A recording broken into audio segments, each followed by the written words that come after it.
मुलांनो, आपण आज वाक्यप्रचार पाहणार आहोत.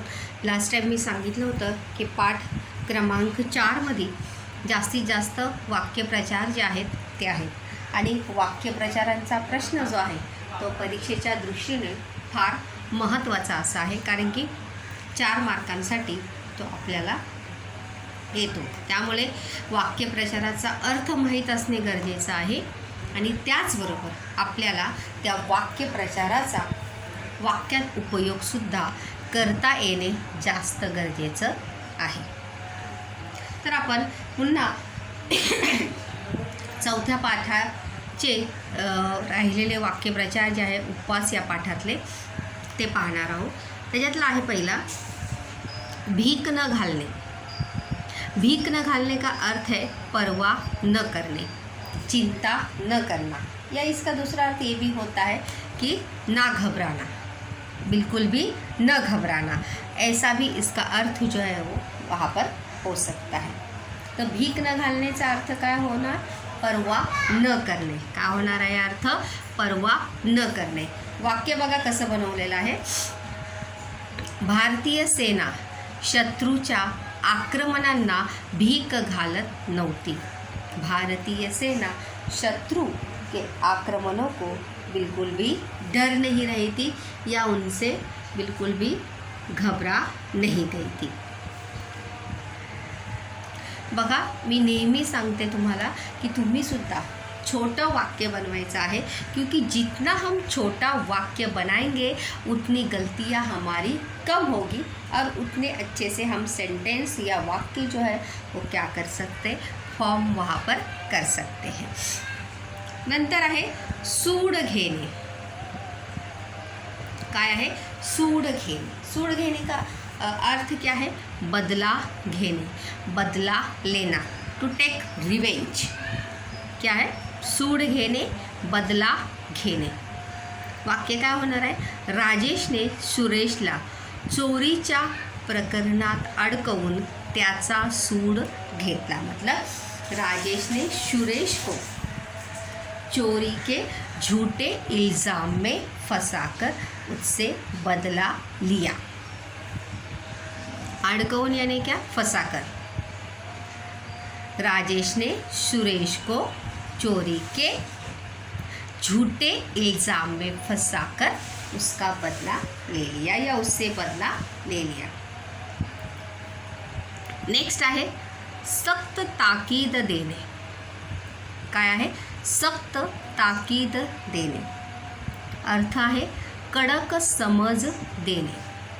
कडक समज देणे यानी कठोर शब्दों में समझाना या कठोर शब्दों में बोलना. समझ देने यानी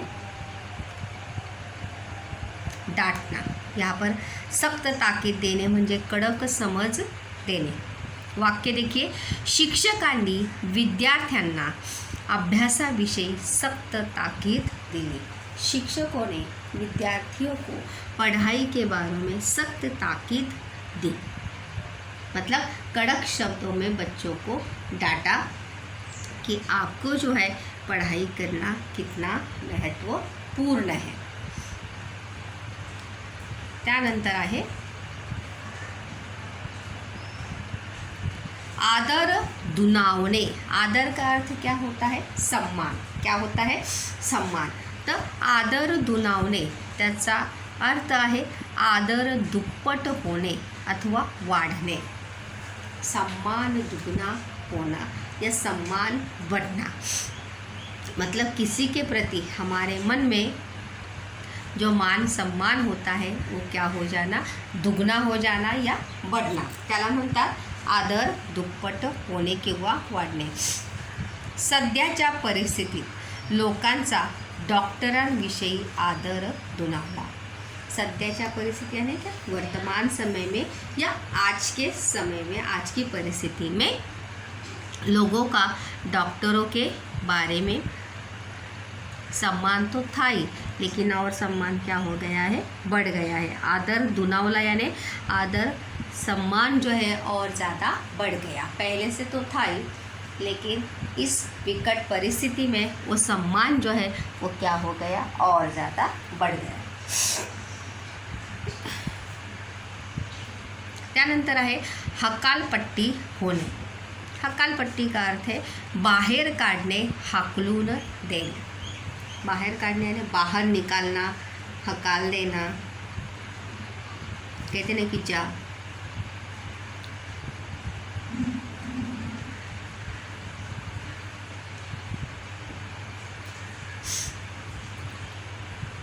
जैसे घर से बाहर निकालना, बाहेर काढणे, हाकलून देणे, घर से बाहर निकालना. शामरावांनी नोकराने चोरी केल्यामुळे हकालपट्टी केली. शामरावांनी नोकराने चोरी केल्यामुळे त्याची हकालपट्टी केली. यहाँ पर त्याची शब्द जो है वो आना चाहिए. त्याची हकालपट्टी केली. चोर ने चोरी की थी, इसलिए शामराव ने उसे अपने घर से क्या कर दिया, बाहर का रास्ता जो है उसे दिखाया. अगला है राखीव कुरण असणे. अभी इसका अर्थ है राखीव कुरण असणे मतलब एखाद्या विषयात गति असणे. पाठ पढ़ाते वक्त भी मैंने कहा था कि किसी एक विषय में या किसी एक बात में कोई व्यक्ति जो है बहुत ही अच्छा होता है, जिसका हाथ कोई पकड़ नहीं सकता, मतलब उससे अच्छा कोई दूसरा कर सकता नहीं, उसे कहा जाता है राखीव कुरण असणे. राखीव का अर्थ क्या होता है, रिजर्व. क्या होता है, रिजर्व. लेकिन यहाँ पर उस व्यक्ति के अलावा और कोई अच्छा जो है वो कर सकता नहीं, असा त्याचा अर्थ आहे. अर्थ बघा, एखाद्या विषयात गती असणे. सुमनसाठी नृत्य म्हणजे जणू राखीव कुरणच होय. सुमन के लिए नृत्य मानो क्या है, राखीव कुरण ही है. मतलब मानो उसका बाएं हाथ का खेल हो या उसके अलावा और कोई अच्छे से जो है वो करता नहीं, असा त्याचा अर्थ आहे. नेक्स्ट आहे कटाक्ष टाकणे. कटाक्ष टाकणे यानी देखो यहाँ पे अर्थ थोड़ा बड़ा है. एका ठिकाणी नज़र थोड़ी स्थिर करने. एक ही जगह पर नज़र रोक कर देखना. बिना पलके झपकाए हम देखते हैं ना, वैसे. या दूसरा पण अर्थ है कि एक सारखे पाहणे, कंटिन्युअसली देखना. सीमाने अभ्यास करताना आईकडे कटाक्ष टाकला. सीमा ने पढ़ाई करते हुए माँ की तरफ देखा. एक सारखे पाहणे यानी एक कंटिन्युअसली एक नज़र देखना.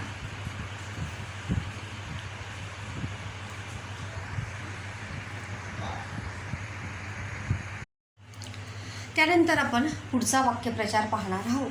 तो आहे हात दाखवून अवलक्षण. हात दाखवून अवलक्षणचा अर्थ आहे आपण होऊन संकट ओढवून घेणे. आपण होऊन मतलब खुद से समस्या ओढ़ लेना या खुद समस्या को निमंत्रण देना, त्याला म्हणतात आपणहून संकट ओढवून घेणे. जैसे कहते ना आ बैल मुझे मार, तो उस प्रकार से त्याचा अर्थ आहे आपणहून संकट ओढवून घेणे म्हणजे हात दाखवून अवलक्षण.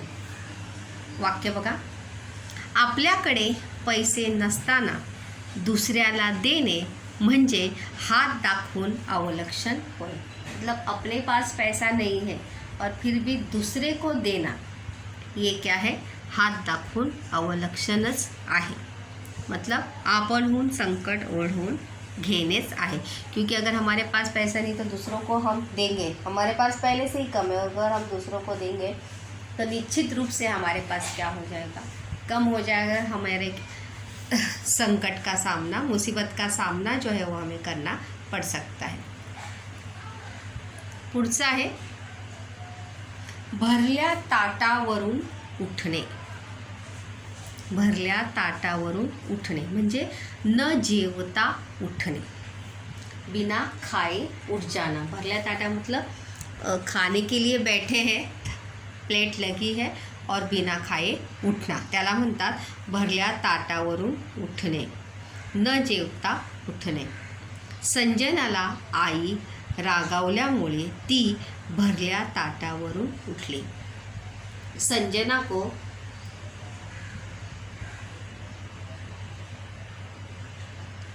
माँ ने गुस्सा किया इसलिए वो बिना खाए ही उठ गई.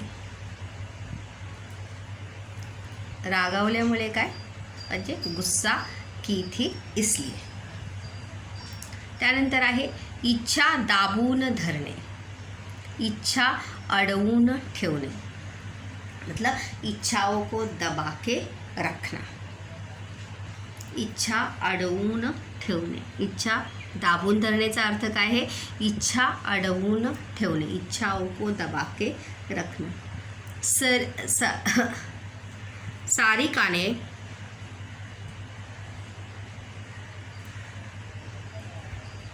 आजपर्यंत आपली नृत्य शिकण्याची इच्छा दाबून ठेवली होती. सारिका ने आज तक अपनी नृत्य सीखने की इच्छा को जो है वो दबाकर रखा था या किसी को भी बताया नहीं था.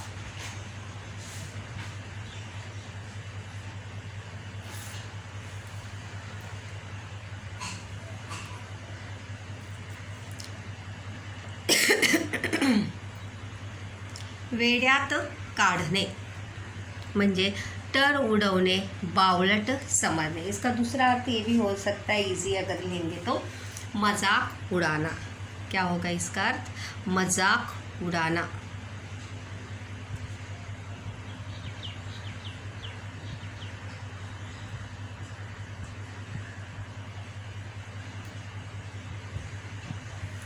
वेड्यात काढणे, टर उडवणे म्हणजे बावळट समजणे. सुरेशला शेती व्यवसायातील काही समजत नसल्यामुळे सर्वजण त्याला वेड्यात काढतात. सुरेश को खेती के बारे में या खेती व्यवसाय के बारे में कुछ भी समझता नहीं है या कुछ भी मालूम नहीं है, इसलिए सभी लोग उसका क्या उड़ाते हैं, मजाक उड़ाते हैं. क्या उड़ाते हैं, मजाक उड़ाते हैं. वेड्यात काढतात म्हणजे काय, मजाक उडवणे, बावळट समजणे, हंसी का पात्र होना, ऐसा. त्यानंतर आहे बळी पडणे म्हणजे मान्य करणे अथवा झुकणे. बळी पडणे म्हणजे मान्य करने अथवा झुकने. स्वीकार करने, ये भी इसका दूसरा अर्थ जो है वहाँ पर हो सकता है. मान्य करणे, स्वीकार करणे अथवा झुकना. गरिबांना सावकारांच्या सर्व अटींना बळी पडावे लागते. गरीबों को साहूकार के सभी शर्तों को क्या करना पड़ता है, मानना पड़ता है या उसको स्वीकार ही करना पड़ता है, क्योंकि उसके अलावा उनके पास कोई दूसरा रास्ता होता नहीं. पश्चाताप होणे, केलेल्या चुकीची जाणीव होणे, की गई गलती का क्या होना, एहसास होना. पश्चाताप होणे म्हणजे की गई गलती का एहसास होना. समीरला चोरी केल्याचा पश्चाताप झाला होता. समीर को चोरी करने का क्या हुआ था, पश्चाताप हुआ था. उसे अपनी गलती का एहसास हुआ था. देखिए यहाँ पे कितने शब्द, 1 2 3, किती शब्द आहेत, 3. आणि या 3 शब्दांनीच काय बनवलेलं आहे, वाक्य बनवले आहे. हे तर काय आहे, वाक्यप्रचार आहे. तर त्याचप्रमाणे तुम्हीसुद्धा अशाच प्रकारे छोटे छोटे वाक्य जी आहेत ती बनवण्याचा प्रयत्न जो आहे तो करायचा आहे. त्यानंतर आपण 5व्या पाठाचे वाक्यप्रचार जे आहेत ते पाहणार आहोत. त्यामध्ये पहिला वाक्यप्रचार आहे तो आहे भूमिका निश्चित करणे. भूमिका निश्चित करण्याचा अर्थ आहे जीवनाविषयी दृष्टिकोन ठाम करणे. मतलब जीवन की तरफ या हमें क्या करना है इसके बारे में हमारा निश्चय जो है वो क्या करना, पक्का करणे. ठाम या शब्दाचा अर्थ काय आहे, पक्का. काय अर्थ आहे, पक्का. तो जीवन विषयक दृष्टिकोन ठाम करने यानी जीवन में आगे जाके क्या करने वाले हैं इसके बारे में अच्छे से तय करना. वाक्य बघा, एकदम सिंपल वाक्य आहे. सुरेशने भविष्याविषयी सर्व भूमिका निश्चित करून ठेवल्या होत्या. सुरेशने भविष्य के बारे में सब कुछ पहले से ही तय करके रखा था. सर्व भूमिका मतलब जीवन में उसे क्या करना है, आगे जाके उसे पढ़ाई में क्या करना है, ये सब बातें जो है उसने पहले से ही तय करके रखी थी और अपनी बातों पे वो क्या था, कायम था. बघा, दोनच शब्द आहेत, सुरेशने भविष्याविषयी. बाकी सब क्या है, वाक्य प्रचार आहे. त्यानंतर दुसरा आहे पाया घालणे. पाया घालणे मतलब मूळ रुजवणे. काय अर्थ आहे, मूळ रुजवणे मतलब नींव डालना या नींव रखना. जैसे हम घर की नींव रखते हैं, किसी नए काम की नींव रखते हैं, नए काम की शुरुआत करते हैं, त्याला म्हणतात पाया घालणे, म्हणजेच मूळ रुजवणे. लहानपणीच अभ्यासाचा पाया घातला पाहिजे. बचपन में ही पढ़ाई की नींव पक्की जो है वहाँ पर होनी चाहिए, क्योंकि अगर हमारा बेसिक या बेस अगर हमारा कमज़ोर होगा तो हमें आगे जाके बड़ी क्लास में जाके जो है हम अच्छे से पढ़ाई जो है वो कभी भी कर सकते नहीं, या वो पढ़ाई करते समय हमें मुसीबत का सामना जो है, समस्याओं का सामना जो है वहाँ पर करना पड़ सकता है. त्यानंतर आहे दिशा दाखवणे. काय आहे, दिशा दाखवणे. त्याचा अर्थ आहे योग्य मार्ग दाखवणे, सही रास्ता दिखाना. सही रास्ता दिखाना. गुरुजींनी निरंजनला जीवन जगण्याची दिशा दाखवली. गुरुजी ने निरंजन को जीवन जीने की दिशा दिखाई या रास्ता दिखाया की कशा प्रकारे आपण आपलं जीवन जे आहे जगलं पाहिजे. त्यानंतर आहे व्याप्ती वाढवणे. काय आहे, व्याप्ती वाढवणे. त्याचा अर्थ आहे विस्तार वाढवणे, मतलब बढ़ाना. कोई भी, फिर चाहे वो व्यवसाय हो, अपनी पढ़ाई हो, अपना क्षेत्र हो, त्याला म्हणतात व्याप्ती वाढणे, म्हणजे विस्तार वाढणे. काय अर्थ आहे, व्याप्ती वाढणे म्हणजेच विस्तार वाढणे. शामरावांनी आपल्या व्यवसायाची व्याप्ती वाढवली होती.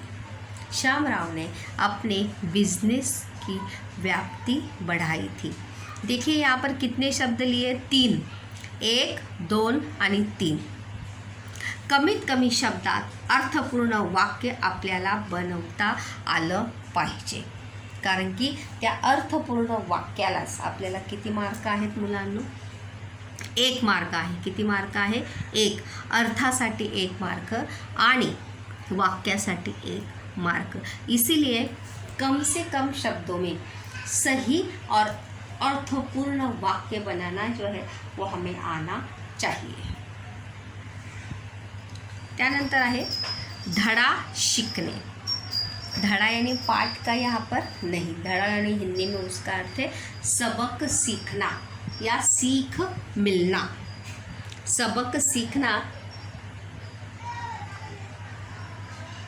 या उसका अर्थ है सीख मिलना.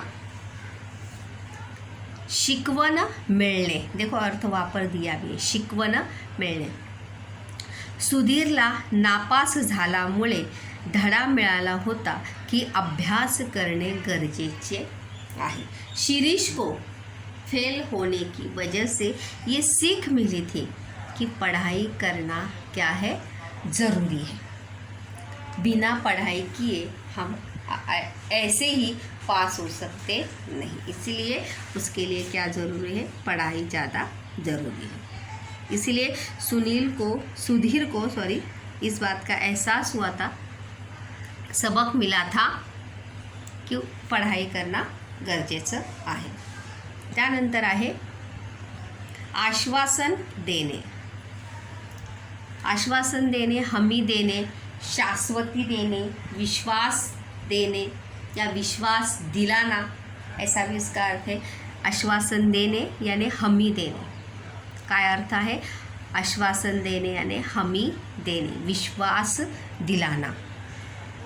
सुनीलने रमेशला आर्थिक मदत करण्याचे आश्वासन दिले। सुनील ने रमेश को आर्थिक मदद करने का आश्वासन दिया। हमी देणे, खात्री देणे सुद्धा याचा अर्थ जो आहे तो।